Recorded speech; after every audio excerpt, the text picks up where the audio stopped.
So as you're coming into the ZoomCast, you may notice that I have the front page of the Maryland Strong Roadmap to Recovery on the screen. Those of you that are interested in the recovery and as we reopen Maryland for business, I would highly recommend that you read this document. You can find it on the governor's website. An easy way to get to it would be to go to the Maryland Tech Council, the MarylandMDTechCouncil.com website. On the front page, you'll find a link to the governor's information website, and there you'll find a link to this document, Maryland Strong Roadmap to Recovery. Again, I highly recommend that you take a look and you read it.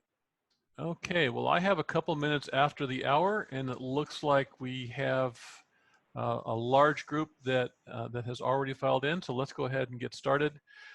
Hello, everybody. I'm Marty Rosendale. I'm the CEO of the Maryland Technology Council and a partner with Newport.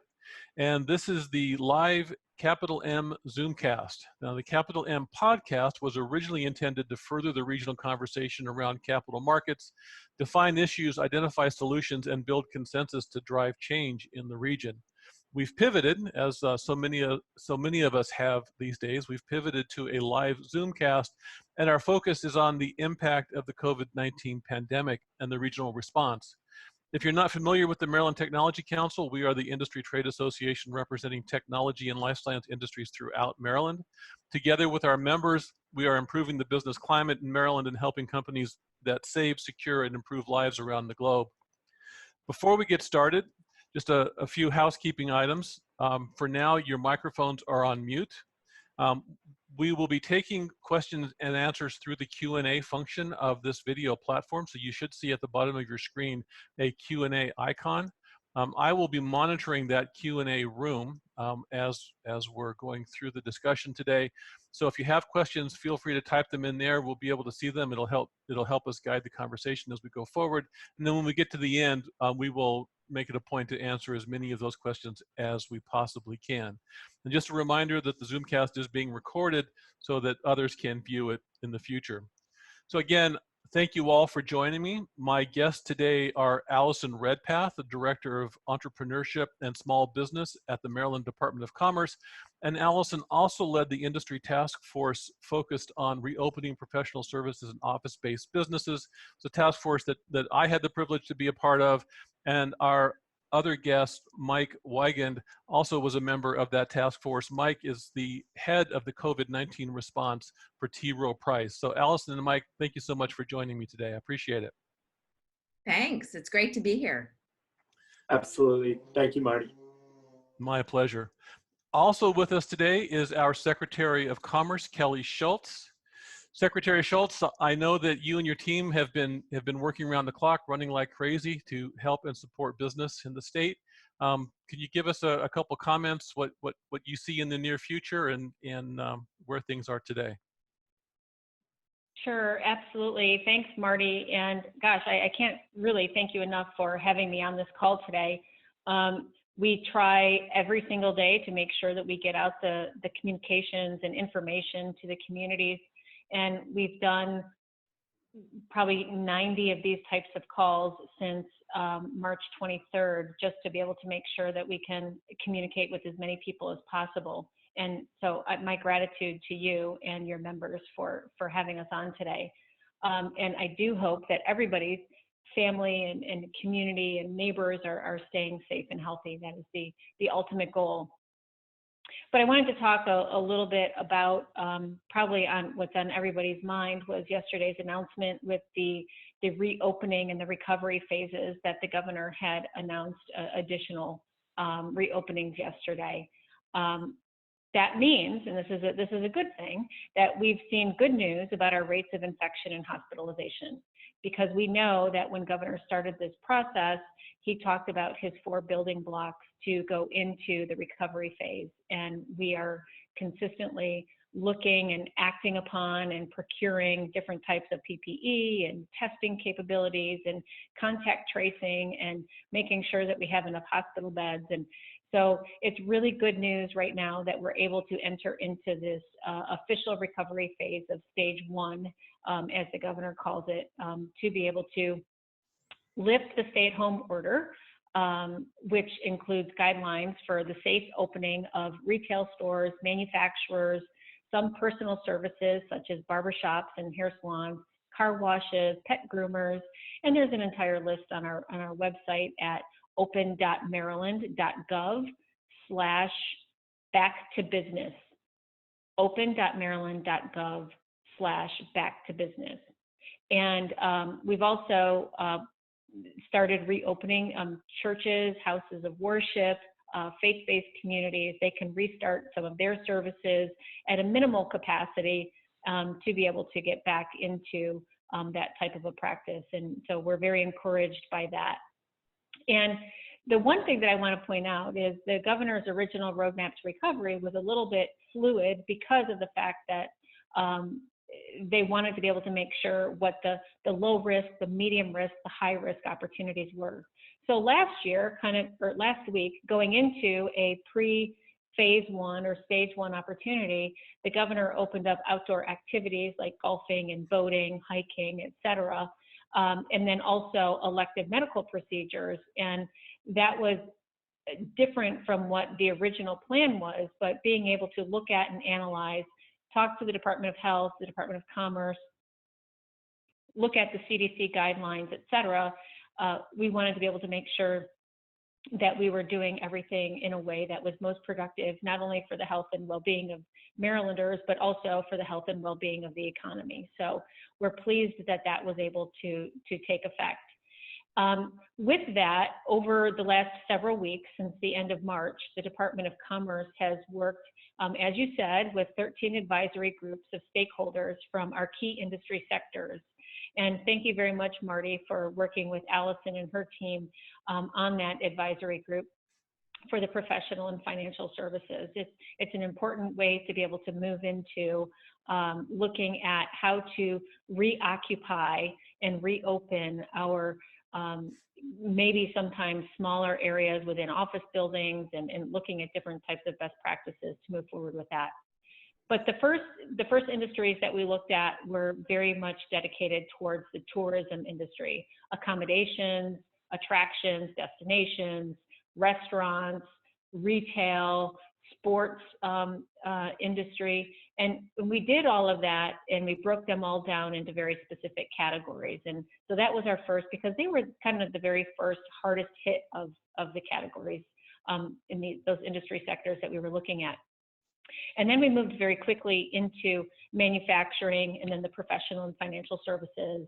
And then the small businesses like our mom and pop shops, those personal one-on-one services, which have everything to do with the hair salons, the nail salons, the massages, the gyms, and all of that. And then also into construction and development. We even formed an advisory group for the arts, because we realized that our Maryland State Arts Council within the Department of Commerce was deeply affected by what it is that they could do and what it is that their limitations were moving forward. So I'm really excited about the arts recovery advisory group that they've been able to put together, and even put together some funding for those local artists to be able to keep them afloat until we can get them back out on the street. But all of the groups represented Marylanders from across the state and from all walks of life. And we have a couple of hundred advisory group members, and they could be very individual, small family business type of an advisory group member, and they could be associations like the Maryland Retailers or the Maryland Tech Council to be able to represent a broader spectrum of the industry itself. And again, the whole guidance from the beginning with these advisory groups has been able to say, you know, what are some recommendations coming from these industries? What can we do in order to be able to go back to work once the governor flips a switch and says we can go back to work? And we did not want it to be a surprise, and being able to distribute some information and some best practices and some guidance prior to that so people can be prepared on how to recover in the most economic and beneficial way for them. We also understand that within those advisory groups, there's going to be an ongoing conversation. We fully understand that recovery does not begin and end with reopening our doors to the community. And so we are very thoughtful in understanding what we can do in order to be able to be a sounding board for some of the different types of conversations that are going to happen along the way when we talk about overall recovery.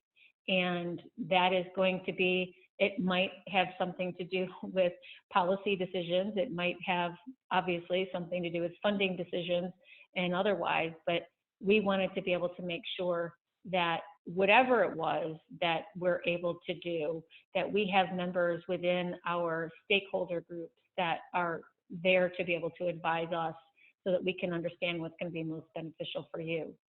And as we move into stage 2 and stage 3, there's going to be lots of new decisions that are going to be made, obviously continuing to look at that low risk, medium risk, high risk categories, but also looking at that 14-day window in between to be able to make sure that there is not that resurgence, that we do have the protocols in place for our healthcare system. We do have the supplies in place for our healthcare system to be able to manage whatever it is that we have moving forward within the state. And I'll just say personally, that is very much something that helps me go to sleep at night, is to be able to understand the number of people with multiple agencies within. Well, looks like we might have lost Secretary Schultz. Well, that's unfortunate. She may come back on, and we can hear the rest of her comments if she does. If not, I hope she's listening, and I want to say thank you. I think that from my perspective, I've done a lot of work with a number of the members of the Department of Commerce team, and I think, and I've said this many times, and I'll continue to say it, when we look back on this, I think we're going to see a lot of heroes to celebrate, and I believe that the Department of Commerce and Kelly's team will be among them. So Allison and Mike, why don't we jump into it? I think it would be good to start by introducing you. If you could just take a minute and tell us a little bit about yourself. I'd like to hear a little bit about why you do what you do. I know that may sound a little bit personal, but I think it's good for people to understand that aspect. And then, because we're also interested in best practices and what others are doing, it would be great to know what your offices have done with respect to the response to COVID-19. Allison, do you want to begin? Sure. At the Maryland Department of Commerce, my primary role is Director of Entrepreneurship and Small Business. And that means I work with organizations who support and assist the almost 600,000 businesses in the state of Maryland with 50 or fewer employees. I'm a former investment banker, and I did capital raising and M&A for a lot of years. For the last month or so, I've been as the secretary mentioned, I've been primarily focused on the agency's COVID relief efforts, which included facilitating one of the advisory groups, which is what we'll talk about today. And I do understand your question about why, because when I'm looking at pitch decks and talking to entrepreneurs, that's one of the things that I want to know. Why do they do what they do? And for me, I found that I prefer work which has a social mission that I care about. And for me, this job has two, because I get to help businesses and support entrepreneurs, which I love. And second, get to help my home state of Maryland. I grew up here, and I'm one of those people who often has a Maryland flag flying outside their house. So this job is great for that. So how we're doing things differently because of COVID? Well, really lots of things. And the secretary alluded to this earlier, that our whole business has changed radically. Because we prioritized what we're doing based on current circumstances. And we're all working from home, and most of us have very different responsibilities than we normally do. And what's that like for me? And in a way, it's frustrating because you want to help every business grow and succeed. And you want to write. I personally want to write a check to every single company that's having trouble. And there's only so much you can do. But I'm very happy and relieved that we're entering more of a recovery mode now. Would you like me to get into specifics of some of the communications things that we're doing, or is No, what I think we can come back to that. Okay. So Mike, maybe you could introduce yourself and answer the same questions. Absolutely. Thanks, Marty. Certainly happy to be here. I'm Mike Weigand. I am head of the COVID-19 response efforts for Rowe Price. My entire career has been spent in the risk and business continuity type space. As far as why I like it specific to COVID, our team is currently working with senior management across the firm to input safety precautions for all our associates, really to take their wellness and their health and safety aspects top of mind. As far as what we've done as a firm standpoint, we've transitioned where we now have 97% of our associates globally working from home. And really from the beginning, the firm has taken a thoughtful approach to ensure the safety of our associates. And as I mentioned, I work really closely with our management committee as well as the dedicated regional business continuity working groups where we focus on local nuances. And while in Maryland, we've been facing this since early in March, many of our Asia offices have been dealing with this for much longer. So we've been able to leverage some of the best practices along the way. So happy to be here speaking with everyone today. That's great. I'm looking forward to hearing some of those best practices. So Secretary Schultz, did you dial back in? I did. I have no idea how long I was talking to myself, but I apologize for that. I don't know how I got knocked off. It's this whole technology thing, I suppose. I'm not sure either, but you were only off for a minute or two, so it wasn't long. Great. Well, so I think I'll just sum up the wonderful words that I had said at the end, and I will just say, Marty, I'm happy to take any questions from you or your members that you might have. How's that? That sounds good. So I do have one question for you, and that is, if somebody has a specific question that's specific to their industry and their business, and it's not quite clear from the guidance that they've received how they should respond, is there a place for them to call or contact or someone for them to talk to? There is, yeah. Thank you for asking that. So if folks wanted to send their very specific questions about industry and the different phases, please send it to secretary.commerce@Maryland, all spelled out, maryland.gov. Great. And that's also, they can find that on the Commerce website as well, right? You can also find that on the Commerce website. Yes, absolutely. Excellent. Great. Thank you. So Kelly, you'd fallen off, so you didn't hear the transition, but I just want to say thank you. You and your team have been phenomenal. I think you're among the heroes that are going to come out of all of this, and we really appreciate everything that you and the Commerce team have been doing. Well, Marty, that's really very kind. Those of you that know me, and many of you do, know that we're striving to be better every day. And we have a phenomenal team that is doing phenomenal work. And every day is an opportunity to do something, better, faster. We look at every day as an opportunity to be able to help some new people within the business community, whether it be with our grants and loans or, just helping them to identify some of those roadblocks that they have in front of them.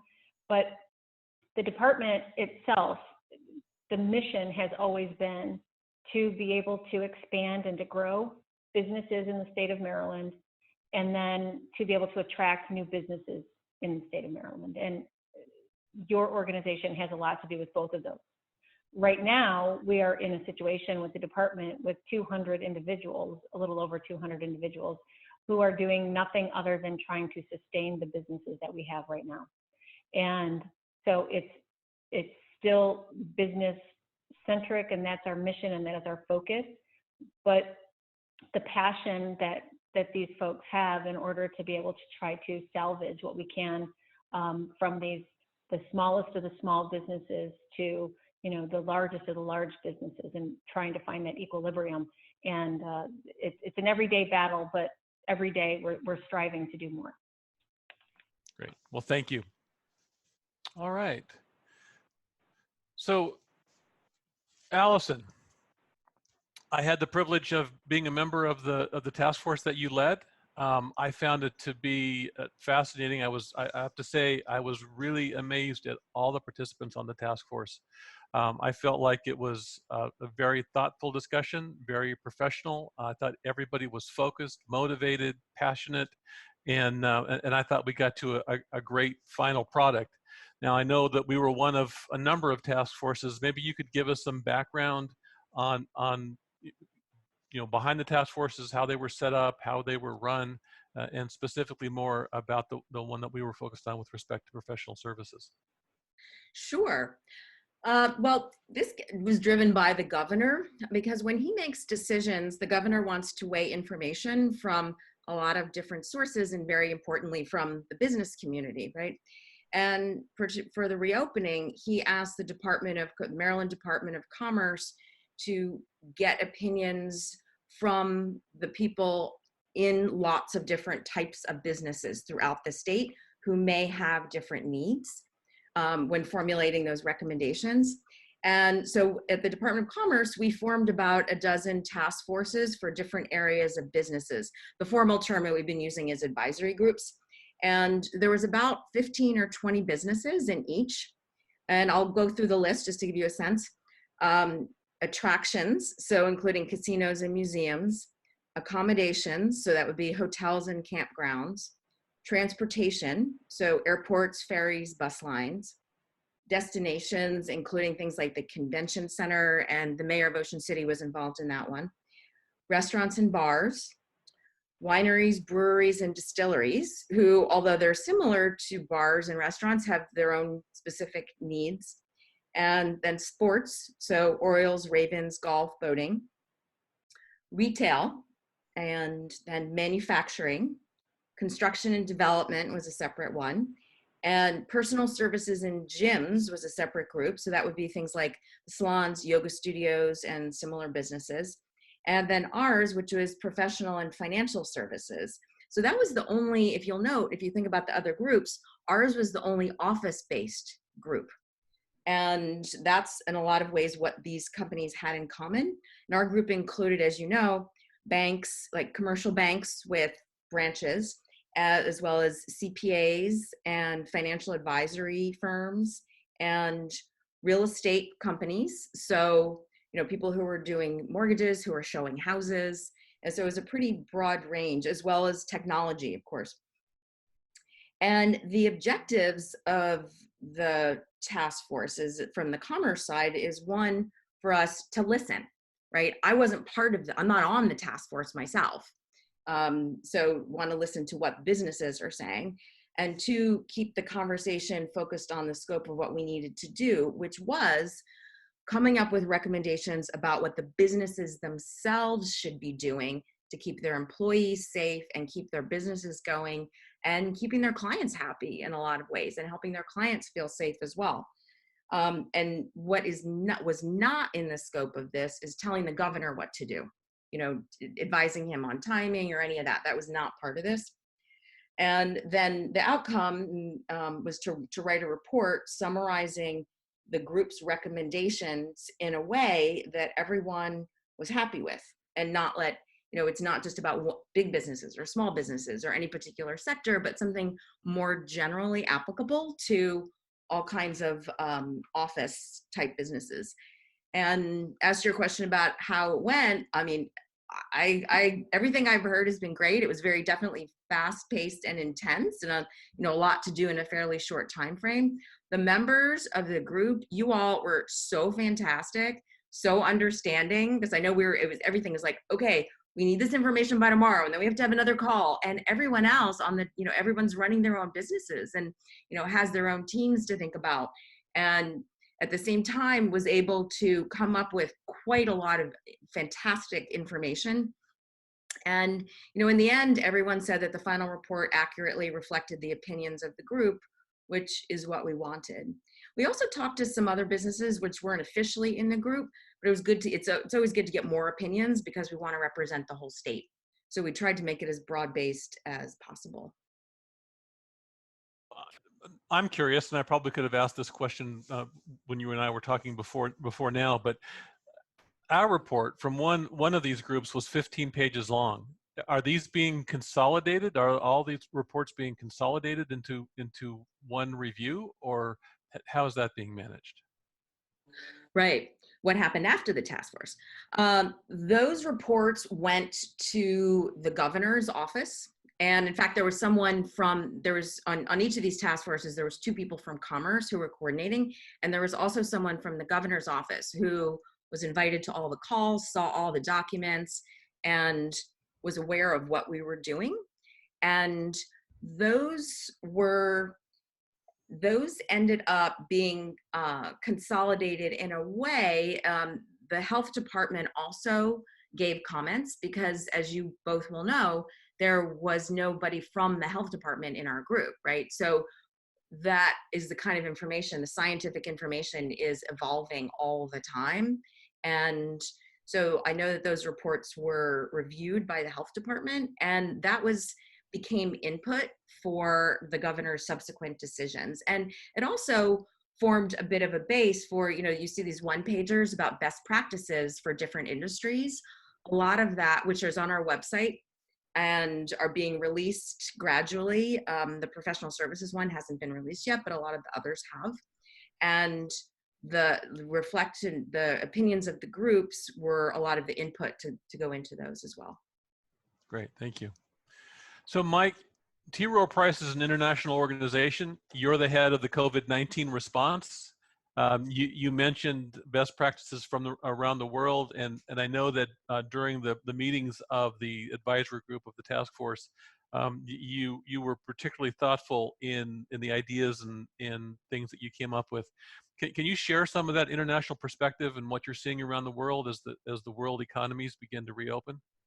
Absolutely. And what we've noticed that although in Asia, for example, there are many cultural norms, such as wearing masks wherever they go and taking temperatures, as we think about our global international offices, those aren't always the same cultural norms. So what we're finding coming out of this COVID pandemic response is really there are a lot of behavioral considerations that need to come into play.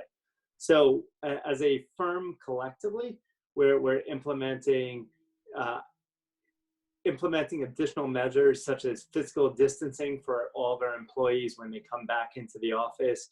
We're at 97% of people currently working from home. So as they come in, we're starting to gradually allow them back upon the easing of government guidance. So TBD as far as the date associated with that, but really we'll continue to closely monitor government guidance as well as consulting healthcare workers as far as the guidance surrounding masks as well as temperature taking for our associates. So really taking all those factors into consideration as well as being cognizant that many of these are new to our associates for many areas across the globe.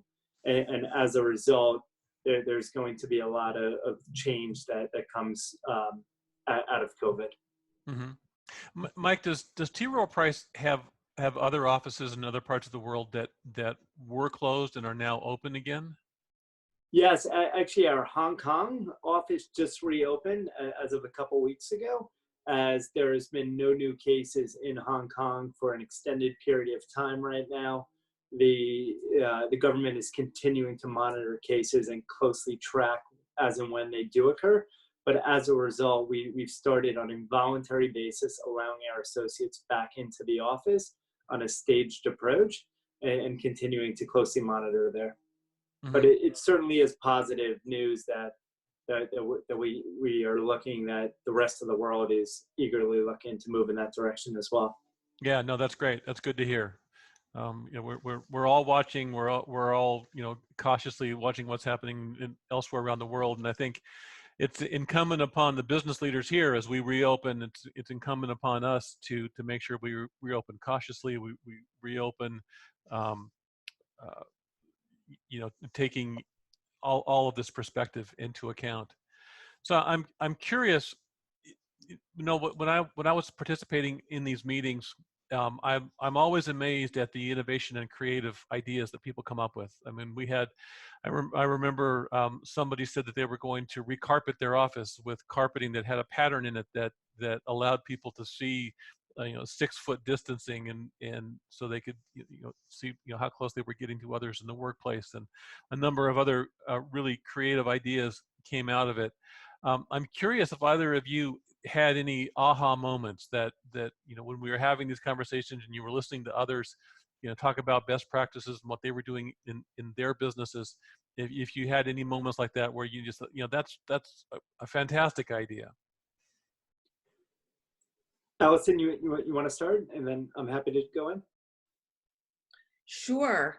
I think my aha moments were very general, in the sense that I was surprised at how well some of the companies had already thought through this and how thoroughly.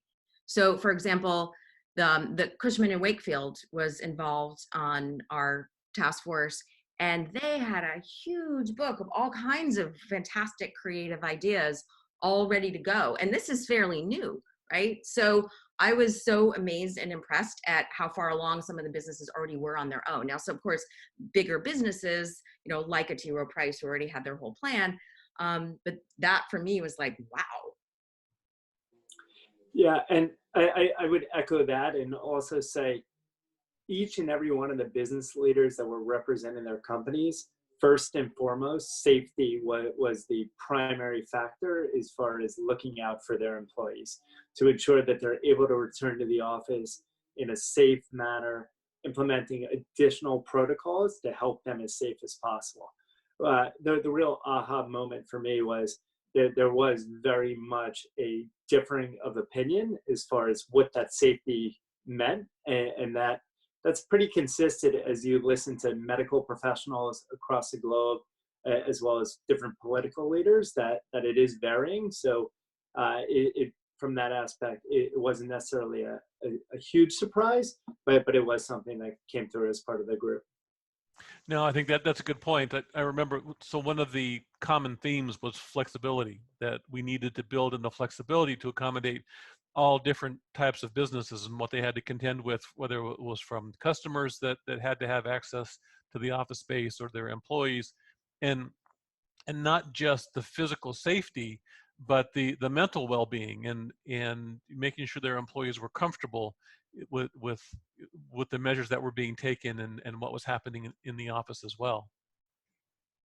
Great. Yeah, Marty, that's a good point. One of the things that I didn't expect was the degree to which all the businesses seem to think and agree that employees should choose when and if they should go back into the office. And, we're seeing that from a lot of other companies now, but just recently, like Twitter, making announcements. And that seemed to be a universally held opinion. Yeah, no, I think that's a good point.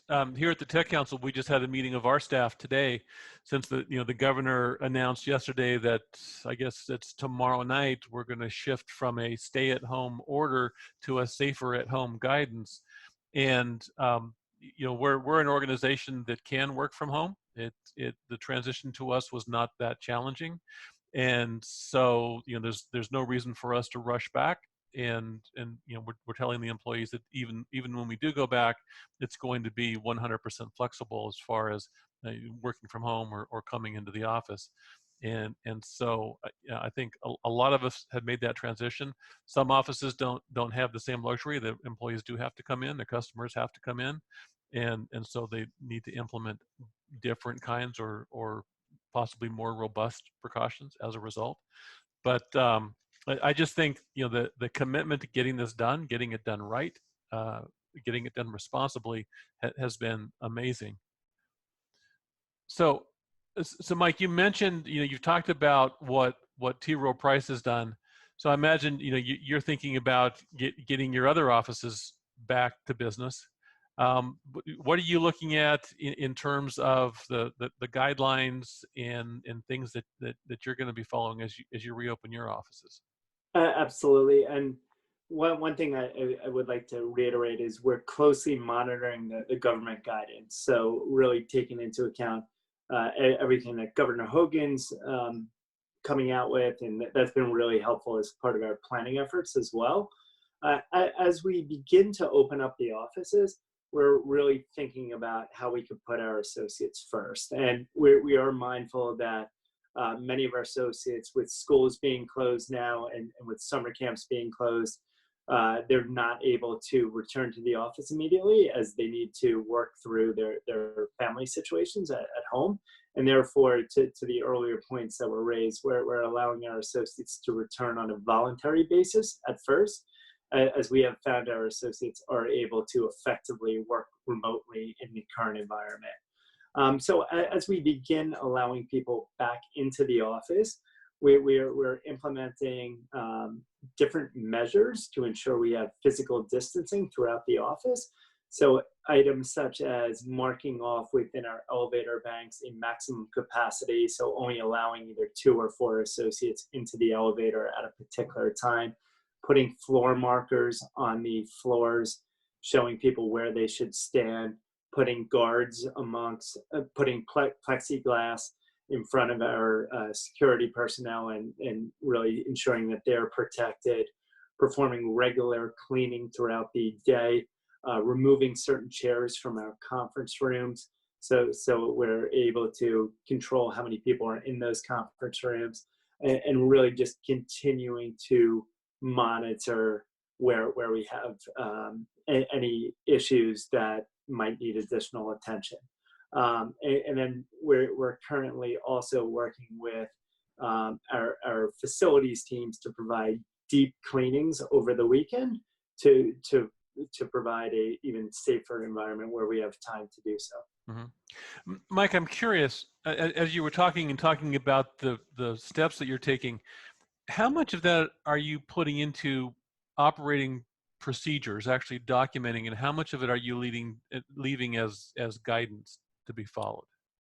We're putting in thorough procedures and documenting and putting in guidance within our respective office, as far as providing providing signs throughout the office indicating what the physical distancing requirements. We're also enabling individuals to friendly remind associates either to wear their masks when they're in common space, or face coverings, or if they're too close, allowing them to feel comfortable doing so. So really trying to help out as much as possible from a policy standpoint. Mm-hmm. So for a small business, how important would you say it is to produce that kind of documentation? We're hearing a lot from our associates that they really want the guidance. So our associates are asking for as much information as available on what we're doing to help protect their safety. So we're hearing from our associates that it's crucial to help them feel safe as far as their return to the office efforts. But I would defer to each and every company based on your size and your associates to determine what works best for you from that aspect. Mm-hmm. Yeah, I think there's certainly a craving for knowledge and information around what to do and the best practices. I think just judging by the number of people that have dialed into this call is an indication of how much people are looking for that kind of guidance. Allison, I'm curious, as the Department of Commerce is looking to reopen like everybody else, are you putting similar kinds of operating procedures and policies in place? How is this proceeding for your office? Well, that's, yeah, I don't know that all of the details of that yet. I feel like everyone at Commerce is working really well remotely. We have entire teams who are out in the field normally, out meeting with businesses. So they are not in the office very much, or people kind of coming and going. And it's very much a customer service orientation where we're out in the field a lot. So we are continuing to work from home. And I know everybody's, wants to see each other, but we have daily team calls. We have ongoing multiple group chats on different initiatives. So I'm sure we'll be adhering to all the guidelines, but we haven't announced specifics yet about that. Mm-hmm. Okay. I'm just looking at the Q&A. We've got some interesting questions that we'll get to in just a minute. But both of you have a financial background, and I think I would be remiss if I didn't ask you to get your crystal ball out and tell us what do you think the future looks like. You know, how does this change the economy? I mean, just from my perspective, you know, I led a company through the 2008 Great Recession, and I found that as we were coming into the recovery, investors were very cautious. And so for about 2.5 years, this was a small public biotech company. I was raising capital every 6 months because of that cautious perspective of investors. We got through it. It was a lot of work, but I anticipate the same kind of thing. I'm seeing, you know, the same kind of caution from investors coming out of this. Now, I tend to be an optimist, so I'm hoping the recovery will be as fast as the downturn. But I'm seeing the same kinds of trends. So I'm curious from both of you, from your financial perspective, what do you see happening in the economy? Yeah, I guess my thoughts, this is really going to take some time to play out until we have a vaccine. Unfortunately, I believe the recovery will be slower than the downturn. Even as we saw yesterday entering a phase one, it's going to put limits on how quickly businesses are able to get up and running. It's great to see that we're beginning to restart the economy, and that will get people back and obviously help from a job standpoint and help the economy, but it will be slower. At T. Rowe, our investors are very focused on the long term. So during this period, we continue to evaluate companies and which will be the winners coming out of this. And I would say for any investors out there, I would also suggest that you do the same to the extent that your situation allows. Mm-hmm. Allison, what do you think? What do you see happening? Yeah, from what I've seen, economists are generally predicting what they're calling a Nike swoosh shaped recovery. So like down fast and a longer tail up. So yeah, slower. I think on the investment side, from what I can tell and see, that the public equity markets appear to be discounting a bit of a faster rebound. Some of the things that I've heard from people on the venture capital side and you know, more private investment is that it depends a lot on the sector. Because, for example, for something like a biotech company, when you're really thinking about it from a 5 to 7 year horizon, then, you know, what happens in the next year may or may not matter depending on what sector it is. So long-term investors tend to be still there in certain sectors. And one of the things, it's very hard to predict the future. So I can't actually predict the future as much as I would like to, right? I do think that there's some changes that we've seen, which would I expect to continue. We've all talked about the work from home trend, e-commerce, direct to consumer sales. Some big retailers are closing stores. And I think some of that would have happened anyway. And it's just accelerated some of the trends that were already there, right? And I also think the recovery will be uneven. And not because of the government or what the governor decides to do, but because a lot of people are still feeling very cautious about many activities, understandably. Right. And, you know, more of a consumer-driven hesitation in some ways, and uneven in two different ways in the sense of over time. It's not going to be a straight line up and down, right? It's going to be, we'll make some progress, then maybe something will happen, you know, nobody really knows. And also uneven in terms of industry sectors. There's just so much variability on how this is going to affect different kinds of businesses. And I know a lot of your listeners are tech businesses, you know, and tech and biotech, you'd expect to be a little bit less affected, whereas some other sectors are being very, very hard hit. I've been very impressed about the way entrepreneurs are pivoting and making changes about what they're doing. And I'm thinking about what's happened in other markets. Marty, you alluded to 2008, and, you know, I've seen a couple of different economic cycles at this point. And for example, in New York City, downtown by Wall Street, where I used to work, you know, there was a lot of office buildings, and over time, the financial firms moved to Midtown and elsewhere, Jersey City, and particularly after 9/11. And a lot of those office buildings in downtown Manhattan are now gorgeous residential luxury apartments. So things do adapt and change. And so I think we're going to see that kind of shift in a lot of different sectors. Mm-hmm. Yeah, I think we are as well. I think this is going to result in a lot of change. I think that a lot of innovation is going to come out of it, and maybe I'm a little bit more optimistic than the two of you, but I'm hopeful that the upside will come quickly. So we have a number of questions, but before we get to them, is there anything that we haven't talked about today that you'd like to make sure we cover? I just wanted to let everyone know from a Rowe Price standpoint, we're really trying to help out the community during these difficult times. We have donated 160,000 masks to help our healthcare workers, as well as have donated over $500,000 to local and global nonprofits. Mike, that's fantastic. I mean, that personal protective equipment, it's horrible what the healthcare workers have had to deal with coming into this. It's getting better. People that I'm talking to, it's still not resolved yet. The fact that you could help with that is amazing, and that's fantastic. Thank you for that. So, yeah. And Marty, go one other thing I'd like to mention too is just to clarify. I know you said maybe you're more optimistic. But, generally, we are very optimistic about the future of Maryland. And, we have advantages here in Maryland that they don't have anywhere else in the country.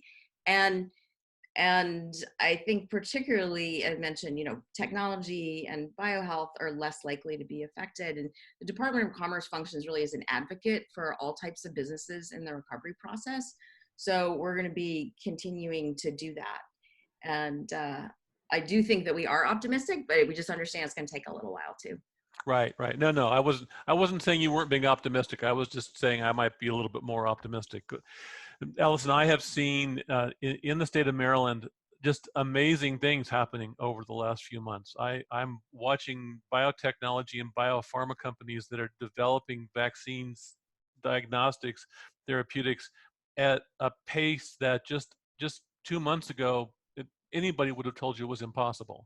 I'm seeing technology companies come up with technological tools in a matter of days when it would have taken 12 months to develop it and commercialize it in the past. The pace at which people are adapting and supporting the response to this public health emergency is amazing, and it's happening all around us here in Maryland. Our business leaders, our businesses, the Rowe Price stepping up and helping out financially and with personal protective equipment. The companies like Lockheed that have offered access to their fleet of jets. Just the collaboration, the cooperation, the fact that competitive barriers have fallen to make all this happen. It's phenomenal what can happen when we put our mind to it. And again, it's happening all here in Maryland. But I'll get off my soapbox and we'll get into the Q&A here. We've got some relatively general questions and some very specific questions. But first of all, I want to point out, so a couple of people have asked about specific counties, and we don't have anyone on the call today to address those counties specifically. I'll just say that the governor made it clear that the pace of the disease is different in different parts of the state, and so he's allowing jurisdictions some autonomy in making these decisions. And so you'll need to check with those county executives and those offices and monitor that to see what's happening in different counties. So I want to get to some of the specific questions here. Mike, the question has come up: Are there specific changes that your employees have had to adapt to or will have to adapt to? You talked about the procedures, the policies, but are there specific? I assume by specific changes they mean, have you moved cubicles around? Are the employees having to come and go to work in a different spot? Are there specific changes that they've had to adapt to? I would say the biggest change that our employees are going to face when they come into the office is the physical distancing. So where we're setting it up, we're dividing the associates into different groups to ensure that all associates' desks or workstations are at least 6 feet away from other associates. So where we had two people sitting right directly next to each other, those, at least at the start, would not be in the office at the same time. And really, we want to ensure, as part of ensuring the safety of our associates, we want to ensure that they feel as comfortable as possible coming back to the office. So that will be the biggest change. And then that, plus other PPE requirements that we're still revisiting, will come into play. Mm-hmm. So, Allison, when we were having the task force discussions, there was quite a bit of discussion around common areas, and there is a specific question here about handling those common areas in offices like kitchens, bathrooms, and I would assume we could include lobbies and hallways and any common areas. So coming out of the recommendations, what kind of things are companies doing with respect to those common areas?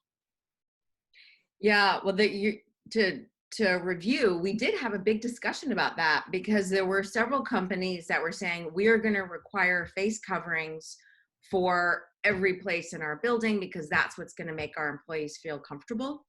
And then there were some other people who said, well, you know what, our office, we have a very large common area, and we have individual offices. We don't have a lot of people are out of the office. People shouldn't have to wear them when they're in the office on an everyday basis. And so where we came out is consistent with what we were talking about earlier, which is that companies should have flexibility, right? Mm-hmm. So if the objective is for people to wear face coverings when they are likely to encounter or when other people, or be very near other people, that, for how that's actually practiced, might be different depending on the different layouts of different types of companies. So the way that the group came out of it is that face coverings should be required generally, or people should wear face coverings in public spaces, and then common areas would be left up to the discretion of the individual business. Mm-hmm. The only thing I'd add on to that is, regardless of what you as a company choose, I would say as a best practice, the collective task force decided that it would be helpful to have Lysol wipes and Purell and really as much precautionary safety wipes available in those areas where multiple different people would be using the same area. Yeah, no, I'm a little bit concerned as we begin to open up, given the supply chain constraints on some of those supplies, that companies aren't going to be able to get that material. But that's another time and another discussion. Well, Marty, there was another thing on common areas that was a couple of other suggestions that were floated. They weren't, requirements or official, but people had ideas about staggering times for lunches, mm-hmm. for kitchens, so that everybody's not, everyone on the floor isn't going to the kitchen at exactly 12 or 12:30 or whatever the common time is, and that people agree to, like, okay, I'll use the lunchroom earlier or later. And then same thing with starting times and ending times for say the reception area or the lobby, where people would stagger their work schedules to decrease the traffic flow. Right. No, there were some really interesting thoughts or recommendations. I remember one person brought up that they're planning to divide their workforce into thirds, and each third will come into the office for 1 week, and that means they'll be home for 2 weeks, the 14-day incubation period, if you will, before they come back to the office, and there would be thorough cleaning between, and a lot of creative, interesting ideas. I know one of our biotechnology member companies has split their staff in half, and in order to facilitate distancing between their employees, so half work at night, half work during the day, to facilitate more distancing between their employees. So a lot of really interesting ideas have come out of this. And another somewhat specific question is, as we found that more and more people can work from home or working effectively from home, Um, have you heard of any companies that are making allowances for the expenses from working at home? Office expenses, electricity, internet. I know that can be a tax deduction that you can take if you're working from home now and weren't working from home before. But have you heard of any companies or businesses that are considering making those types of concessions to their employees for working at home? I haven't heard any specific companies with who are doing that now. I have heard this question before, and I've read it and I've seen it in LinkedIn and other publications. So I think it's definitely something that people are thinking about. I suspect what will happen is that as we go down the road, we will find out how many people actually do end up preferring to work from home versus prefer to go to the office. And that will determine the company's policies about working from home. So I think it's a little bit early yet to tell. I do expect that we're going to have more conversations about that, though. Yeah, I think we are. I think real estate is going to be another interesting, office space is going to be another interesting impact, because I've spoken with some of our members who may have been looking for bigger offices when all this came about. Now they're realizing that their employees can work effectively from home, and so they're no longer looking for more office space. I've actually talked to a couple of companies who have made the realization that they don't need office space anymore, and it tends to be smaller companies. But it's going to be interesting to see what kind of impact this has on the office business going forward. So, a broader question. And again, this is a little bit looking into the crystal ball, but have you heard about any creative business models that might be coming out of this? We've talked about more teleworking. We've talked about the fact that we're all getting more accustomed to using technology like Zoom, as we're doing today. But have you heard of any other unique or creative business models that are coming out of this pandemic?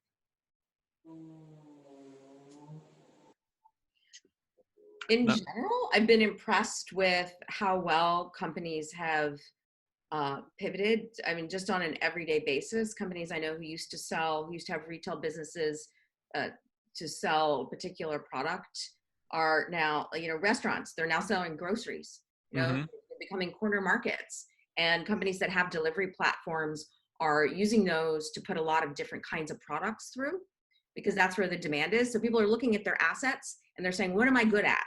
And how can I use that in this current environment, and probably in a way that's different than I did a few months ago. So I think a lot of people are being creative in a lot of different ways, depending on what kind of business they have and what their capabilities are. Yeah, I think some of the applications of technology or potential applications of technology that I've been hearing about are also interesting, and some of these came up in the task force discussions. Using facial recognition software to detect whether visitors are wearing masks when they come to your door was one thing. I think that I don't remember if it came up in the task force or if it came up from one of our members when I was asking them about some ideas to bring to the task force. But some applications of technology and therefore business models that could come out of this, I think, will be interesting. This unfortunately won't be the last pandemic that we face, and frankly, nobody wants to get the flu, nobody wants to catch a cold, so some of these precautions are going to stick just simply for those reasons. And now that we know that it's easier to work from home than we might have thought, if somebody's coming down with a cold, it's going to be easier for them to stay home than it would have been in the past. So I think we're going to see some lasting ramifications from that.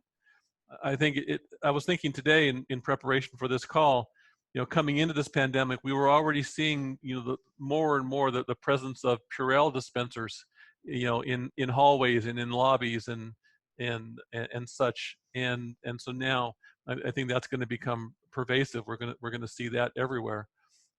So there is going to be I think a lot of noticeable change. I think there will be some slippage back. I know that a lot of the tech company executives that I talk to that have been big advocates of telework, and that the world is going to telecommuting, and that's the wave of the future. They're sitting at home right now dying to get back to the office. And so I think we're going to see a little bit of slippage back as a result of that as well. I think, people need social contact. So we're going to see some movement back as well. I think we've covered the majority of the questions. Oh, hang on just a minute. I want to catch one more here. So Allison, maybe you could elaborate a little bit more on the future of the advisory groups. I don't remember if it was you or Secretary Schultz mentioned that you would continue to come back to the groups with questions and thoughts. Do you have any more information or thoughts about how these advisory groups might be used going forward? Yeah, so when we originally set them up, it was because of this short-term task that we needed to accomplish. And we realized that, and the secretary did allude to this earlier, that it's such a fantastic way to get input from the business community. And we're going to need that and want that as we go into the recovery phase. So I think what she was talking about is that we see the groups of businesses in different sectors as a fantastic resource and of information, and a way that we can help the overall state address the needs of the business community. So it kind of makes sense that we would continue that in some way. And we don't have a specific task yet after this current phase, so we'll have to see exactly how that plays out. But I think that's what she was talking about. Yeah, great. All right, well, we're a little bit past the hour, so we've gone a little bit overtime, which is not surprising given the nature of this conversation and the interest. So one more time, Mike or Allison, is there anything that you'd like to cover before we wind up? I just want to say thank you for inviting me to this conversation. Absolutely. Yes, Allison? likewise. Thank you so much. It's really terrific to work with you all and the whole group, and appreciated having the opportunity to talk today. Great. So thank you both. Mike, I really appreciate your insight and the background that you brought not only to this conversation, but to the task force, and the things that Rowe Price is doing in response to COVID-19 are amazing. So thank you for your time. Thank you for your support in all this. Allison, as I've said, the Department of Commerce has been doing an amazing job. I appreciate everything that you and your colleagues are doing. I know you're working around the clock to make this better and get us through this recovery as fast as we can. Everyone who joined us today, thank you for your time. I hope we provided good information, good background for you. Secretary Schultz did give us an email address that can be used if you have questions specific to your business or your industry. That email address is secretary.commerce@maryland.gov. I would encourage you to use it if you have any specific questions. Mike and Allison, thank you again for your time. Everybody else, if you're already a member of the Maryland Tech Council, thank you so much for your support. If you're not a member, I would encourage you to take a look at our website and consider becoming a member. So thank you for your time. Thank you for your interest, and I wish everybody the best. Stay safe.